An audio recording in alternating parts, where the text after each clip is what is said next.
All right, Jim, let's move on to NHL. You ready? I am very ready. All right. There are definitely a few plays that I'm liking in the NHL today. And let's see. The first one let's talk about, well, I guess let's talk about Tampa Bay and Florida, right? Sure. Now, I'm not exactly sure why Tampa Bay is this small of a favorite here. Vasilevsky has been great. Tampa Bay's coming off a loss, right? But they've been rolling. Florida, good, but definitely beatable. And, they met in October for a home and home. Both of those games went over, and the home team won in each game. But my sense is that Tampa Bay is just clearly the better team here. Not a huge advantage, but definitely a modest advantage. And I'm not sure why they should be this small of a favorite. What do you think, Jim? I think you're absolutely on the right track. Yeah. The reason why they're not in a better situation, I guess, or worse, depending how you look at it, is the Panthers have beaten the Lightning 5 straight times at Sunrise. For me, you think there's something to that, or you think that that's like just a statistical fluke? No, I think there's something to that. Okay. I think the Florida Panthers should be able to I know there's only 1,000 fans at every game, but they should be able to be a good home team. My play here is simply the over. I think the over is such an easy spot. And mainly because the Panthers have the worst the worst penalty killing in the league. Right. They're not only do they have the worst penalty killing in the league, they're allowing 36.4 shots a game. That's a huge, huge amount. Wow. And the Lightning are 4th in goals per game, 2nd in power play. This clearly, to me, now I know everything I'm saying should also lean towards the Lightning. Right. But I'm going to make the simple play and take the over. Okay. You're not worried about Vasilevsky being great in goal, and a lot of his games, it's just hard for them to get to 6, I hear what you're saying, but this Florida team I love that first line of Dadonov, Barkov, and Huberdeau. I think they're going to score a lot, and I love the Russians on Tampa Bay. They're playing so well. Kucherov, Nemestikov, Sergachev, who I didn't know much about, and he's just playing exceptionally well on the back end. I think the play is to take the Lightning to win the Stanley Cup, and the only reason why we can't do that is because we need to wait to see if Stamkos is going to be healthy in the playoffs. I think the simple move here is the over, but I understand the Lightning. All right, so you're going to take the over. That is 5.5 minus 120 at Bookmaker and Bet DSI right now. Not a bad line there, Jim. Right? I think it's such a blatant, easy play that's a moneymaker. I'm going to take 2 plays here. I am going to take the Tampa Bay team total over 2.5 minus 143. That's a little bit of a high line, but I'm going to take it. And I'll tell you what, Jim, they've lost 5 in a row at Florida, but I am going to take a shot with Tampa Bay -1. That's going to be a hefty underdog line. The Pinnacle, the money line part of that will be -109 at Pinnacle, and the puck line part of that will be +259 also at Pinnacle. So that's a big underdog line there for Tampa Bay -1. I'm also taking the team total over 2.5 -143. Hopefully at least that one cashes and I break even. And if they both cash, then obviously a big winner there. And Jim's Jim's smiling on that. I like it when I get a smile from Jim. That means that Jim approves of what I've done there. And you're on the over 5.5 -120, right, Jim? Yep. All right, now let's move on to another game just because it's interesting. It's not one of the biggest games on the card, and it didn't have an overnight line, but it's so interesting that I want to talk about it. At some point in this season, Arizona's going to win a game, and goddammit, I'm going to be on them when that happens. I'm going to have money on them when that happens. Maybe it's tonight. If it happens at +184, I mean, at some point they're going to win a game. Is Philly that good and Arizona that bad that they should be that big of a favorite? I mean, I don't know. I didn't realize it was at plus. What do you think? I didn't realize it was at +184. Yeah, did you look at this game? Yeah, I did. I looked at it very closely, and Christ. Wow, that line's gone up because it was nothing like that when. It's gone up. It's gone up so much from the beginning. When I was up at 4 in the morning, this was +125 and +130. No way. I'm shocked. I wrote down that I wasn't going to take it because the odds weren't good enough. So the only reason why that line, all people are hammering, is it has to be that Gostisbehere is playing, I guess. Yeah. Why would the line move that drastically? It moved huge. Where did you see that line? This morning. Where? Across the board. It was like there was not my decision was I couldn't believe that Arizona was only getting +130, +140. I wasn't going to make the bet, and now it's a +180. Yeah. So what's your take on that? My take is that Gostisbehere. I need other people to chime in. Why is this happening? The only thing I can figure is that Gostisbehere is playing. Would that make that there's no way that would make that big of a deal? I think it would make that big of a difference because the Flyers have a really weak defensive group, and they've already lost Andy McDonald, and losing Gostisbehere too, they're crippled. So I mean... Oh, man, Kobe Valentine just slammed me. He said, Pete, you saying you're on Arizona every game now is like the Sharps always betting Cleveland. LOL. Ouch. Yes. I'm not necessarily – I haven't been on them every game. I'm saying when they win, I want to try to time it so that I am on them. Well, I think now that I've seen the line move in this direction, I understand why you'd make this move. The Coyotes are a pretty simple team to figure out. They're easy to play against. Their highest scoring player is their 7th overall pick, Clayton Keller. He's got 8 goals. That accounts for 31% of the Coyotes' offense. He's their leading scorer, and he's a -10. This team is a fucking mess. They've allowed a league worst 4.36 goals a game while only scoring 2.36. They need Antti Ranta back desperately. So that's another thing. They said that Antti Ranta has practiced 4 of the last 5 days, so maybe is he not going to be in the lineup? I don't know. From what I saw, he was scheduled. He was the probable starter. You're absolutely right. With Gostin Bear being a question mark, already down, I think this would be the time to take a stab with Arizona. But there's got to be a reason why the line did what it did. All right, well, let's revisit it as far as the pick is concerned in a bit. We've got about 10 or 12 more minutes in the show and a bunch of picks that we got to get to. Next one, let's get to Vegas and the Islanders. Vegas is obviously, they've just been rolling, and I've been on them sometimes, but definitely not all of the time. Now they're a massive underdog at the Islanders, all the way up to +171 at Pinnacle. What's up with that line? I mean, it's not going to last forever, but you got a team that's a major league NHL team playing lights out, and they're a huge underdog here against a non-elite foe. I am going to take the Islanders on the puck line every single time a Western Conference team comes over to play them. Every single time. Now they are 23-4-4 versus Western Conference teams since they moved to the Barclays Center. Tavares has 7 goals and 10 points in his past 4 games. Dansk will be in goal for the Knights coming off a shutout versus the Avs. This is going to be much more difficult for them now. And I understand that I just think that I'm going to take the Islanders puck line every single time a Western team plays them. All right, well, the best puck line now would be +170 at BetDSI. Islanders -1.5, +170. Is that good enough for you? That is good enough for me. All right, sounds good. And I was also leaning over. You had a good read on Islanders and Vegas, actually, totals in general. What do you think about the over here at 5.5?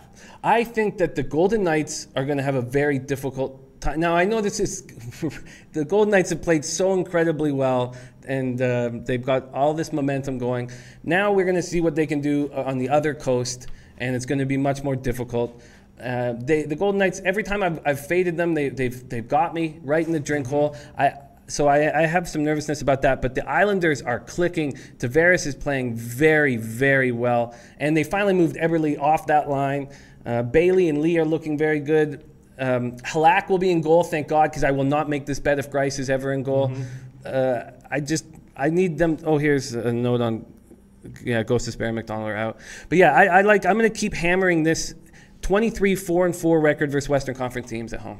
All right, so you're going to take the Isles puck line +170. I am. All right, here's another bet that I made that I was thinking about. What do you think of Boston Columbus? This is an interesting game. Boston, of course, coming off of that weird, wacky game where they were kind of pissed, losing it in the last 9/10 of a second.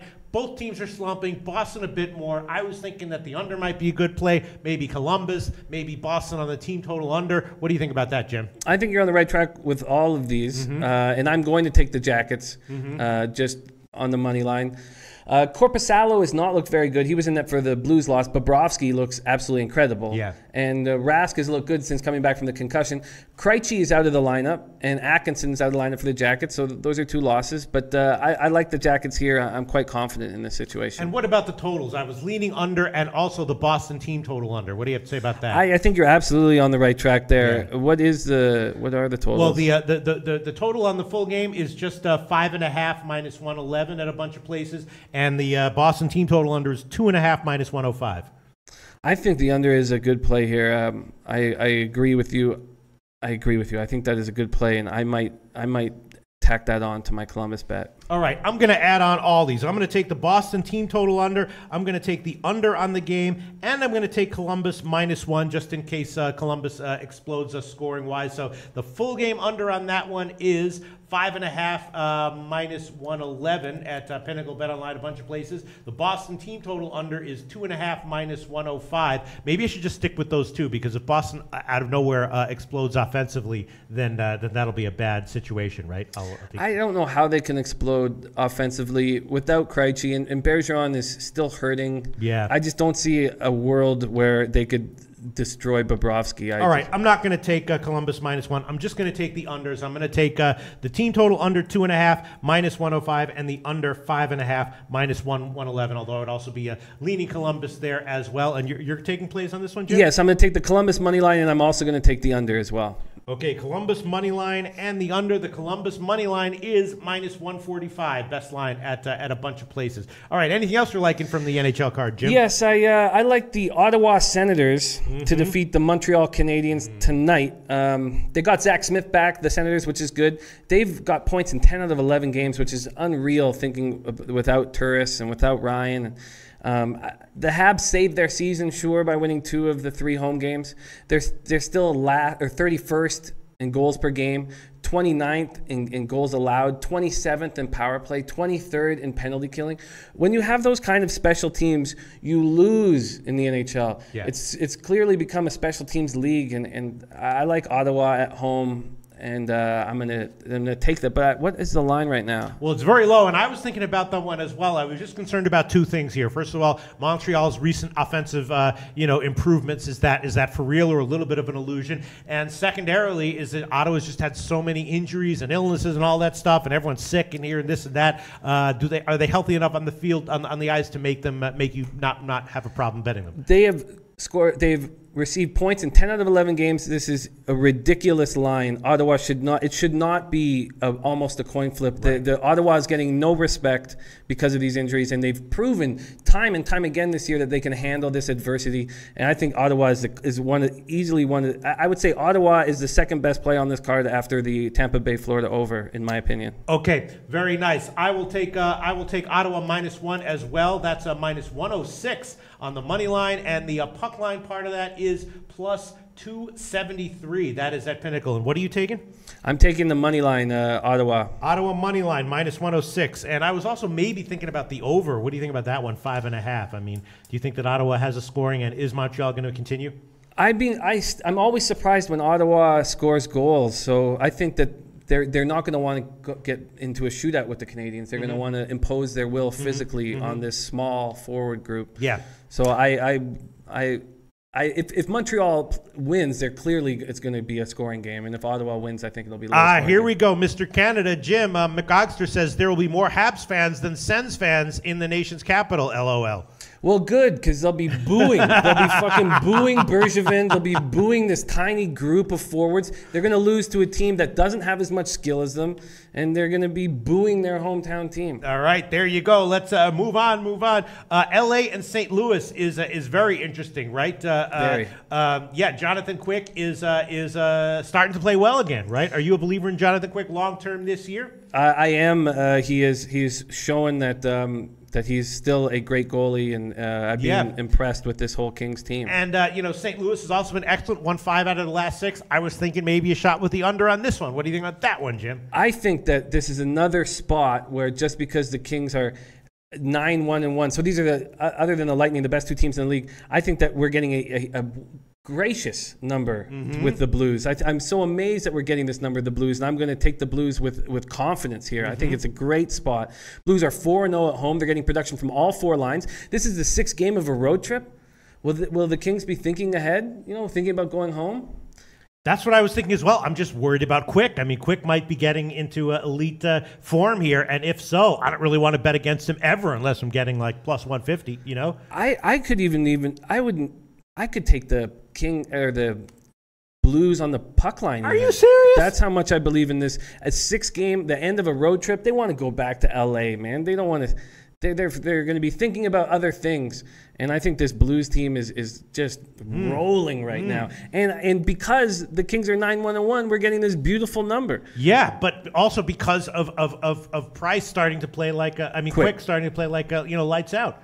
Yeah, they're a big, slow, tough team to play against. The Kings that will really benefit them in the playoffs. But on the 6th game of a 6-game road trip, I think this is. You know what? I'm so confident in this that I'm going to take I'm gonna take the puck line. I'm gonna Really? take the puck line on St. Louis. Okay, the puck line, best line would be plus 240 at Yeah, where? look at that. Where? Let's see. Friend of the show, sponsor of the show. Who is it? Intertops. Intertops. St. Louis puck line plus 240. Plus 240. That's what I'm talking about. Yeah, if you have Pinnacle, you can get 239. If you have Intertops, you can have plus 240. Intertops.com, the best sports betting website in the entire world. All right, so yeah, and I was thinking about the under. It is one of these classic unders, 5.5, but heavily juiced to the under. A treacherous spot, but still, I feel like it's going to be a lower scoring game. What do you think, Jim? I agree with you. I think it'll be a lower scoring game. But the Blues offense, and the Blues can play defense well too. Yeah. They're a quality hockey club. But let's see here. Daryl Lyles likes Kings. I'm going to take the under 5.5 minus 130, even though as we have been advised by commenters that is long term not a good thing to do, which is true. But in this spot, I will take it under 5.5 minus 130. LA and St. Louis.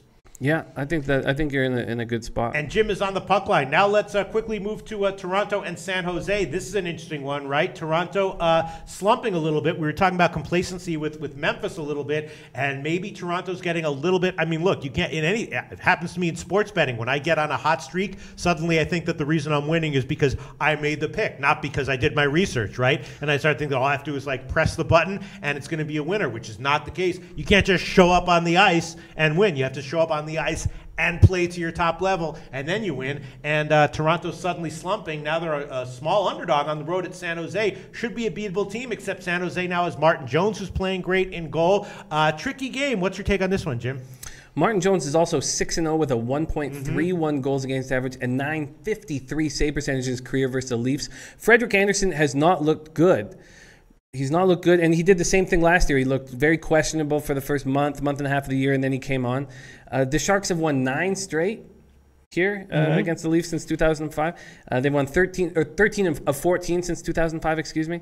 I think the Leafs are really going to try to do this now that Marleau is going back to San Jose. This is a really tough spot. I'm leaving this game off an official pick. It's a very tough spot. Okay, Kobe Valentine saying, Babcock will not allow my Leafs to play sluggish for long. He has turned this team around in such a quick time. Yeah, my sense is that Sharks good on power play, look sharp. McGogster says it's a different Leafs team this year. Kobe Valentine saying Leafs got this young guns, want to come out and get a win for the veteran maybe. Jesus Cabrera says Sharks in capital letters. Skooma Steve saying Sharks play well versus the Leafs. Yeah, I was thinking about a shot with the under. It is 6. I know what Toronto does offensively, but my sense is that they'll come out here and play a little bit more, make sure that they're good defensively, and that San Jose also will be with Jones in goal. What do you think about the under? I don't trust Frederik Andersen right now. I imagine that he's going to come on soon, but I like the under because Martin Jones is playing so well and he plays so well against Toronto, and I agree that with what Kobe's saying, that Babcock is going to not allow the Leafs to continue playing sluggish and will really want to focus on the defensive side of things. McGogster saying 10-foot pole, agree. Justin Searcy saying 10-foot pole for sure. Everyone is 10-foot polling this game. I'm thinking that the under might be a good play. But all right, so we'll talk about Dallas, Vancouver in a second. I just want to make sure, Jim, that that I got all your bets here, and that I didn't. And if there's anything you want to add, I have you on Columbus money line and the under 5.5. I have you on Ottawa money line. I have you on St. Louis puck line, the Islanders puck line, and Tampa Bay, Florida over 5.5 minus 120. And I'm on LA, St. Louis under 5.5, Tampa Bay -1, and the Tampa Bay team total over. I'm on Ottawa -1. Boston team total under, and the under in that game at 5.5. And now let's get to it. We got to wrap this up in a few minutes, but we can still talk about Dallas, Vancouver. Dallas, great team, underachieving though. Vancouver, crappy team, overachieving though. What's your take on this one? Well, the Stars are so top heavy, but their special teams are absolutely incredible. They lead the league in power play at 32.4. They have 5 power play goals in the last 2 games alone. And Bishop has not looked good this year, so Lettinen looked very good against Calgary and is going to get the start again. I'm so impressed with the way the Canucks have handled the Edler injury. I thought they were going to be devastated, and they've looked so good. I can't get a read on these Canucks. They're just playing so much better than I expected them, and I'm enjoying it a lot. But I think this is a tough spot. I know a couple people who think that the Stars are a team that you should be hammering and betting on right now because they're not getting the value. But I truly think that they're so top heavy. I think Spezza looks done. Maybe is he done? They're not getting anything except from Ben and Sagan. So this is a tough spot, and it's sure the Stars' best players are better than the Canucks, but the Canucks are rolling 4 lines right now. Yeah. So, yeah, right. Before I'm going to just quickly scan some comments here. Quickly, give me your thoughts once again. The borderline play that I'm on is the under on Toronto San Jose. I guess I'm just afraid of Toronto's offense a little bit, but give a quick 15-second breakdown of the under in Toronto San Jose while I scan for some final comments here. The problem with the under to me is Frederik Andersen can't be trusted. The Sharks play well against the Leafs. The Leafs are probably excited to get on the road and live a simple life out of hotel rooms. So Babcock's going to have them on the straight and narrow. But Frederik Andersen is the problem. Okay. Kobe Valentine says Dallas sucks. They can't play on the road. Canucks win 3-2. What's your problem or agreement with that analysis? I want the Canucks to play well, and it's nice to have a home dog. But Dallas has looked good. They look good in their 2 games in Alberta. Obviously, the Edmonton game, they were up 4-3 until the late going. And then they beat a good Flames squad. And I believe that both the Flames and the Oilers are better teams than the Canucks. And that will show in the long run. So, sure, if you think it's a toss-up, then you want to hammer the home dog. That just makes sense. Right.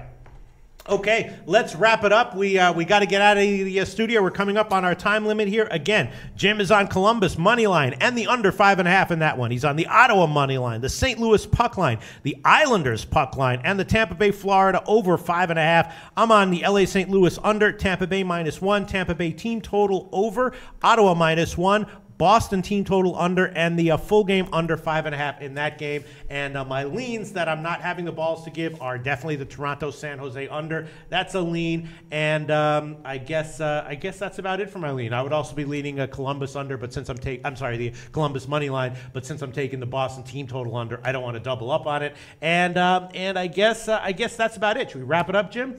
We should wrap it up, man. Sounds good. Let's get that cash. Get that cash. Excellent Monday show, Jim the Bag, and we'll be back tomorrow for the Tuesday card. Leche a los bookmakers. Hey guys, thanks for tuning in to our channel. Now, we've put a lot of work into producing all these free videos, so please help us out and keep all our content free for you forever by simply liking, sharing, commenting, and subscribing. Now, not to mention, a visit to our industry-leading website will warm the hearts of all our SBR employees, especially myself. Now, the links are over there to the left, so do check those out. Thanks for watching.